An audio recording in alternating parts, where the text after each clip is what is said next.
नमस्कार, प्रणाम। मैं Shri Rakesh Roshan gap financial services के यूट्यूब चैनल के माध्यम से एक छोटा सा अपडेट जो income tax return assessment year 24-25 के बारे में है लेकर आ रहे हैं। हाँ जी, आपने थंबनेल बिल्कुल सही देखा। अगर आपका income tax return assessment year 24-25 का किसी कारणों से अभी तक रह गया है तो एक लास्ट चांस 31 दिसंबर 2024 से पहले है कि आपको फाइल कर लेना चाहिए। स्वागत है आपका हमारे यूट्यूब चैनल पे। स्वागत करते हुए आज के टॉपिक को डिस्कस करने से पहले आपसे एक सवाल कि क्या आपने अपना income tax return assessment year 24-25 का अभी तक फाइल नहीं किया है? अगर नहीं तो ये वीडियो आपको जरूर देखना चाहिए। 31 दिसंबर 2024 से पहले आपको जरूर फाइल करना चाहिए। उसके बाद ये रिटर्न आपका ITR यू में बदल जाएगा। क्या परिणाम होगा वो बाद में डिस्कस करेंगे। सबसे पहले आप अपने ITR की कॉपी को चेक करिए, अगर आपके पास अवेलेबल है मोबाइल में या फाइल में, और उस पर देखिए कि क्या उस ITR के एक्नॉलेजमेंट पे असेसमेंट ईयर 24-25 लिखा हुआ आ रहा है। अगर असेसमेंट ईयर 24-25 लिखा हुआ आ रहा है, आप इस वीडियो को यहीं पे स्टॉप करिए, स्किप करिए और दूसरे रील्स को देखिए। अदरवाइज अगर आपके पास ये लिखा हुआ नहीं है तो इस वीडियो को आगे आपको जरूर देखना चाहिए। तो आइए हम बात करते हैं कि क्या हो सकता है आपका अगर इनकम टैक्स रिटर्न नहीं फाइल हुआ है। राइट, तो चलिए असेसमेंट ईयर 24-25 यानी कि फाइनेंशियल ईयर 23-24 जो कि 1/4/2023 से लेकर 31/3/2024 तक आपने जो इनकम जनरेट किया, कमाया, उसके ऊपर हम बात कर रहे हैं। तो इनकम जो आपने कमाया है 23-24 में, उसका रिटर्न 1/4/24 से फाइल करना है। तो इसको डिफरेंट सिचुएशन में हम लोग लेके चलते हैं कि कब कब डेट में क्या क्या एप्लीकेबिलिटी आपके ऊपर आ सकती थी। चलिए जी, आपने कितना रिटर्न अमाउंट फाइल करना है, क्या टैक्स बनेगा, क्या लेट फीस लगेगा और क्या पेनल्टी लग सकती है, वो सारा बात करते हैं। राइट, तो अगर आपने 1 अप्रैल 2024 से 31 जुलाई 2024 के बीच में अपने रिटर्न्स को फाइल किया है तो आप रिटर्न अमाउंट जो है 1 रुपया से लेके इन्फिनिटिव या लॉस का भी रिटर्न आप फाइल कर सकते हैं। टैक्स की लायबिलिटी अगर बनती है 5 लाख से ऊपर या 7 लाख से ऊपर तो आपको देना है, अदरवाइज नहीं देना है। लेट फीस आपका नहीं लगना था और पेनल्टी भी आपको नहीं लगना था। राइट, और इस रिटर्न्स को हम लोग नॉर्मल या अच्छा रिटर्न यानी कि 139(1) का ITR हम लोग इसको कहते हैं। सब कुछ अच्छा अच्छा। चलिए जी, अब अच्छा नहीं कर पाए, आपसे चूक हो गई 31 जुलाई 2024 का डेट। आपके पास अब समय शुरू होता है 1 अगस्त 2024 से 31/12/2024। इसके लिए हम ये वीडियो लेके आ रहे हैं। तो आपके पास अभी भी मौका है कि 1 रुपये से लेके इन्फिनिटिव तक रिटर्न या लॉस का रिटर्न आप लेके चल सकते हैं। तो क्या होगा अगर टैक्स की एप्लीकेबिलिटी बनती है यानी कि 5 लाख या 7 लाख से ऊपर आमदनी आपका होता है तो आपको टैक्स लगेगा, अदरवाइज नहीं लगेगा। लेट फीस लगेगी। अगर आपका इनकम 5 लाख से ऊपर जा रहा है तो 5,000 और 2.5 लाख से ऊपर जा रहा है तो 1,000 का लेट फीस लगेगा। पेनल्टी अभी भी नहीं लगेगी। इसलिए हम लोग कह रहे हैं कि अभी भी मौका है कि पेनल्टी से बचा जा सकता है। इस रिटर्न्स को हम लोग बोलते हैं लेट रिटर्न, टेक्निकल टर्म में बिलेटेड रिटर्न, जो कि 139(4) का रिटर्न कहा जाता है।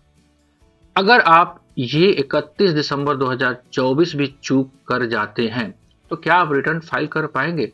कर तो पाएंगे, लेकिन वो रिटर्न आपका ITR यू के नाम से जाना जाएगा और उसमें कुछ बंदिशें हैं, कुछ रुकावटें हैं। पहला बंदिश ये है कि जब 1 जनवरी 2025 आ जाएगा तो आप जो रिटर्न फाइल करोगे वो 2.5 लाख से नीचे का कर ही नहीं पाओगे, लॉस का रिटर्न फाइल कर ही नहीं पाओगे। राइट, टैक्स अगर बनता है यानी कि आपका रिटर्न 7 लाख से ऊपर अगर जाएगा तो टैक्स बनेगा, अदरवाइज नहीं बनेगा। लेट फीस लगेगी 5 लाख तक 1,000 और 5 लाख से ऊपर आपका 5,000। पेनल्टी अगर टैक्स बनता है तो टैक्स के ऊपर 25% पेनल्टी लगेगा।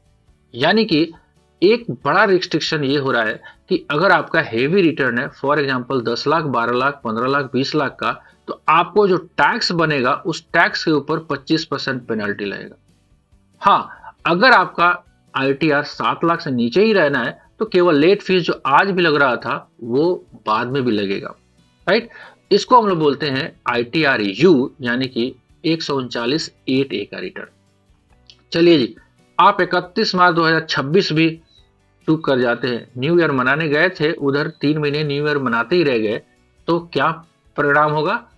परिणाम ये होगा कि ये ITR-U अब थोड़ा सा एक्सटेंडेड फॉर्म में बनेगा। कब तक? 31/12/2026 तक भी आपको सेम सिचुएशन में, यानी कि 25% पेनल्टी के साथ आप टैक्स को भर पाएंगे, राइट।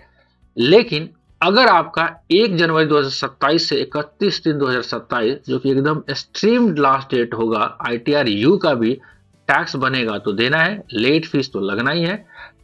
पेनल्टी कितनी लगेगी? ये पेनल्टी अब लगेगी आपको 50% ऑफ टैक्स। मतलब अगर आपका टैक्स 2 लाख बनता है तो टैक्स के ऊपर 1 लाख का पेनल्टी भी आपको लगेगा, राइट। ये सारे ITR-U के नाम से जाने जाएंगे। अब बात आती है कि क्या 1 अप्रैल 2027 भी आगे हो गया तो क्या भर पाएंगे? तो रिटर्न फाइल होना बंद हो जाएगा, टैक्स फाइन का सवाल ही नहीं है। अब जो करेगी विभाग करेगी, इनकम टैक्स डिपार्टमेंट करेगी, आपको अब कुछ करने की आवश्यकता नहीं पड़ेगी, राइट। तो एक समराइज फॉर्म लेते हैं कि ITR का हमारे पास सिचुएशन जो निकल के आता है, 31 दिसंबर तक अभी भी आप फाइल कर लेंगे तो ये ITR आपका ITR के नाम से जाना जाएगा। 31 दिसंबर के बाद ये ITR-U में कन्वर्ट हो जाएगा, राइट। तो क्या क्या एक समरी देखते हैं। अगर ITR नॉर्मली फाइल होता है, अगर वो गलती होती है तो उसको रिवाइज कर सकते हैं, उसको आप चेंज कर सकते हैं। लेकिन ITR-U जो है, एक बार फाइल हो गया, वो रिवाइज आपका नहीं हो सकता है, नहीं हो सकता है। लॉस का रिटर्न ITR में कर सकते हैं, लेकिन ITR-U में आप लॉस को कैरी फॉरवर्ड नहीं कर सकते हैं। टैक्स की लायबिलिटी को आप ITR में रिवीजन के थ्रू कम कर सकते हैं, लेकिन ITR-U में आप कभी भी कम नहीं कर पाएंगे। रिफंड या इंक्रीज रिफंड, अगर आपका रिफंड बनता है तो अभी भी मौका है, 31 दिसंबर 2024 तक आप उस रिफंड को क्लेम कर सकते हैं, आप रिफंड पा सकते हैं। लेकिन जैसे ही 31 दिसंबर 2024 बीतेगा, आपका रिटर्न ITR से ITR-U में कन्वर्ट हो जाएगा, आप रिफंड नहीं ले पाएंगे। Thank you for watching video. कैसा लगा वीडियो आप कमेंट बॉक्स में लिख कर जरूर बताइएगा। अभी भी कोई डाउट है तो कमेंट सेक्शन में डालिए, हम जितनी जल्दी हो सके उसका रिप्लाई करेंगे, कोशिश करेंगे आपके सारे डाउट को क्लियर सके। और सबसे इम्पोर्टेंट, अभी तक आप इस चैनल पर नए हैं तो प्लीज़ इस चैनल को सब्सक्राइब कर लीजिए, लाइक बटन को प्रेस कर लीजिए और बेल आइकन को भी प्रेस कर दीजिए, ताकि ऐसे वीडियो नोटिफिकेशन आए तो सबसे पहले आपको प्राप्त हो। मिलते हैं कुछ ऐसे अपडेट में, तब तक के लिए जय